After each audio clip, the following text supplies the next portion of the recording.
Les Européens sont engagés dans une course contre la montre pour faire plier la Grèce et éviter à terme une sortie du pays de la zone euro. En moins d'une semaine, les négociations entre Athènes et la zone euro ont tourné court à 2 reprises. L'enjeu était à chaque fois de trouver comment la Grèce va se financer à court terme alors que son programme d'aide prend fin le 28 février. L'Europe a donc donné lundi 4 jours à la Grèce pour qu'elle demande une extension du programme en cours. Je ne suis pas d'accord pour dire qu'il s'agit d'un ultimatum des partenaires européens de la Grèce. Un ultimatum a un autre sens, c'est que vous avez 4 jours, sinon il se passera quelque chose. Mais là, il n'y a pas de sinon. Et sûrement qu'il ne s'agit pas de 2 jours supplémentaires. Donc je pense qu'on aura encore au moins 5 à 10 jours pour arriver à un accord.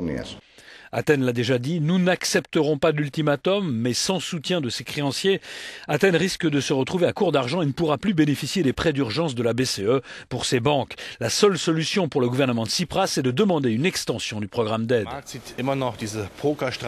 Le marché voit ces discussions comme une grande partie de poker des deux côtés et pense qu'il y aura négociation jusqu'au dernier jour. Je pense que la Grèce va rester dans la zone euro, mais si les choses restent en l'état jusqu'à la mi-mars, il faudra préparer le Grexit, la sortie de la Grèce de l'euro. La zone euro doit être capable de gérer ça, mais ça n'est pas souhaitable.